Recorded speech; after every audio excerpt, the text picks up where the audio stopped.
This is W0TM, also known as WOTM, W0TM. Just put that in Google and you'll see who I am. I've got about 18 minutes of talking to squeeze into 15 minutes. I'm going to talk fast. If you want a transcript of this, email me or send me a message. If you're a silver investor or speculator, you're going to hear things here you've never heard before that are very important. So let's get started. I'm going to be talking fast. This is an engineer's look at silver. A quick synopsis of my work background is necessary to set the stage for what I'm about to read. I recently retired from working as an electrical engineer. By the way, I'm reading from text that I blogged recently. I worked in many areas of engineering, including peer research, quality control, management, design, and sales. One thread ran through all of what I did, a concern and knowledge of the materials I worked with.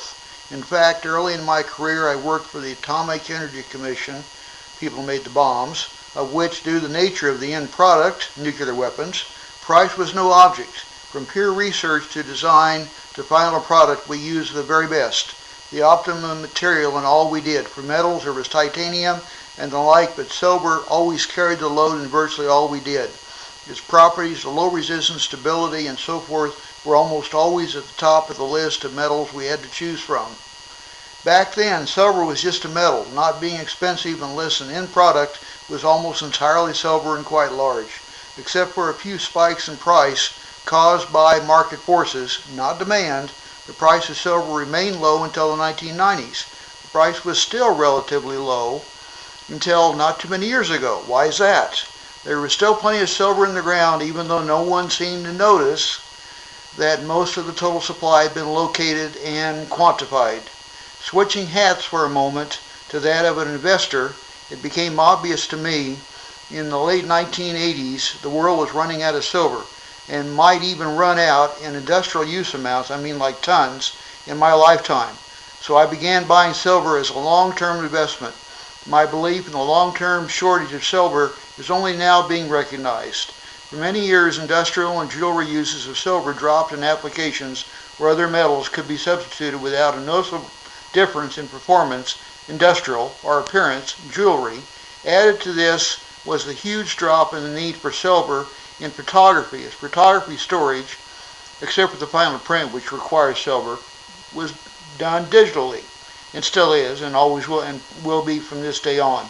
Well, the substitution of other metals has essentially reached the end of the line within the last 10 years. Today, in most applications where silver is used in industrial and jewelry both, it almost has to be silver. Not just silver, but pure silver. Well, this was going on. Industry, but now not just mostly electronics, had been discovering hundreds of new must-be silver applications every year. This extends from the car batteries powering the all-electric cars we're all supposed to be driving by 2020 to a chemical element in a spray mist applied to clothing that wicks away human perspiration. I bet you didn't know that. The sweater you're wearing may be wicking away sweat because it's got silver sprayed on it. The applications of silver seem to be endless. The speed of finding new applications continues to accelerate.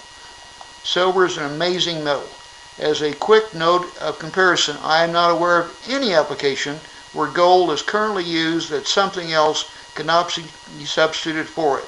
Gold is a relatively poor conductor of electricity, and some other metal beats gold in almost every application. So why is gold so expensive? The simple answer is it is considered a world store of wealth and is relatively rare. Rare? Did you know that there is now 5 times the amount of gold above ground or located and retrievable than silver? Why then, while the world slept, gold continued to be recycled at an almost 100% rate due to its value. The amount of gold kept climbing, while silver has been discarded.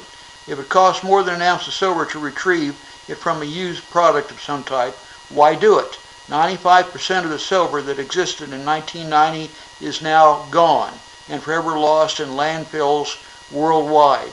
By rarity, silver should now be more expensive than gold. Could there be more silver if we just dug deeper? Mostly no. Silver tends to be near the surface of the earth. You'll have to talk to a geologist to find out why. While gold is often more plentiful, the deeper we dig. With the very large demand for silver in new applications such as silver panels, primary motion car batteries, silver is just now at the cusp where the use curve will become exponential in growth, but, by the way, not so with gold. Few new applications are being found for gold, and those will be substituted with other metals as or if its price becomes higher. The price of gold is now purely speculative.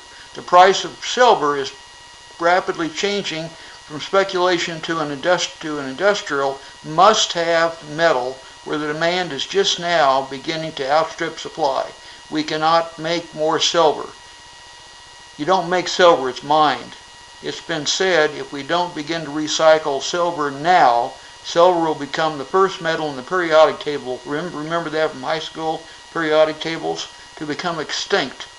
A guess is by the year 2020. I'm talking about industrial quantities, tons of silver. Some say, unlike gold, where new finds are occurring on a regular basis, most of the world's silver has been mined and already used or located to be mined at a later date. Remember, silver often appears near the surface and is relatively easy to extract.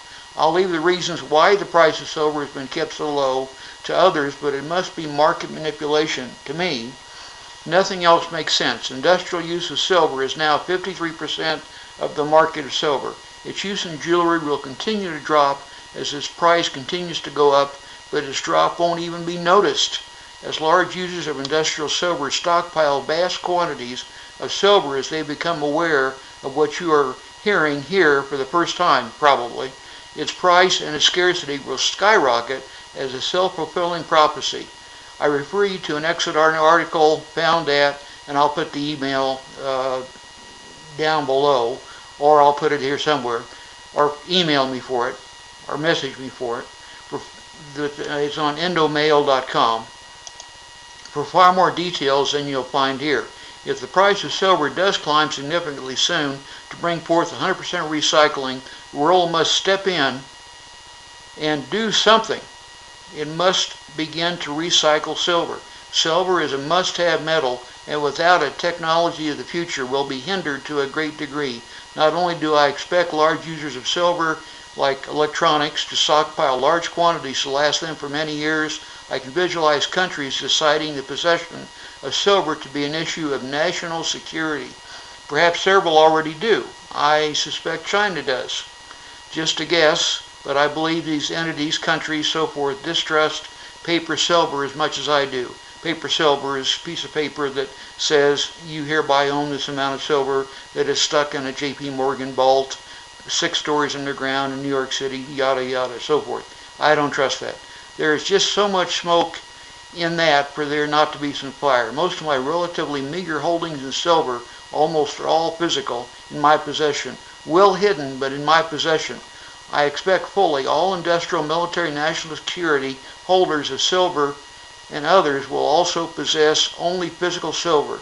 Paper silver will continue to track physical in price, but barring sudden proof of a problem like, gee, we just opened the vault and the vault's empty, it will be continued to be confined to speculation, not stockpiling. We are at a crossroads in the world in the price of silver and gold. Gold not being an industrial metal and being recycled almost 100%, the world is safe from gold ever becoming extinct. We'll always have enough gold. Silver is another story. Just as important, a sudden explosion in its price would undermine the value of the dollar and most of the other currencies of the world. This could bring on economic problems of significant proportions, but not necessarily. If gold does not climb in proportion, the huge jump in the price of silver will not be attributed to the weakness of fiat currencies, a word meaning just money, paper money, coin, so forth, but instead the world's sudden recognition of all you're hearing here right now, probably, as I say, for the first time. Silver at $1,000 an ounce, $10,000 an ounce, whatever, does not have to usher in an economic storm, but just a realization of how rare and necessary silver is and always will be. I'll leave the financial and economic aspects at that. I'm writing as an I'm reading as an electrical engineer, having followed and used silver for over 40 years and very cognizant of the pitfalls that are much closer than most people, industries, and governments realize. It could easily become as serious as some of the other shortages experts say we'll face in the future, like fresh water. Except I believe silver will be ahead of the other shortages and could become front page news within a year or two. The world would then say, with very good reason, where were the experts? Why didn't they warn us? Who is to blame for the price bearing no relationship to silver's true long-term must-have need by the world? Questions that will demand answers. Somebody should pay the price, but they probably won't. A company CEO of a large user of silver is not doing his or her job looking after the long-term future of their company if they are just not today buying all of the physical silver they can obtain. Yes, they might be saved by the discovery of a synthetic silver, such as industrial diamonds were developed, but alchemy has been the holy grail of science for thousands of years with nothing to show for it. The discovery of synthetic silver is not something I would bet my company on. Yes, you would tie up millions and billions of dollars in metal that just sits for many years, but do you want to pay $22 an ounce right now or $5,000 an ounce 20 years from now? Many companies believe they are protected by buying silver futures. That's a dangerous bet. The silver, the future contract, read the fine print, can just give you your money back, your currency back. They don't have to give you your silver. You're out of luck. Right now, most people think of silver as an investment and nothing further. That's short-term thinking. They're thinking, will it go to $25 an ounce or tumble to 10? Well, how about thinking big thoughts? How about instead, is this history-changing shortage due to manipulation, and what can be done to make optimum use of this dwindling, vital, natural resource, namely silver? This is Woדם signing off. Thank you very much for watching and listening, and I hope you obtain some new information from this. Thank you very much.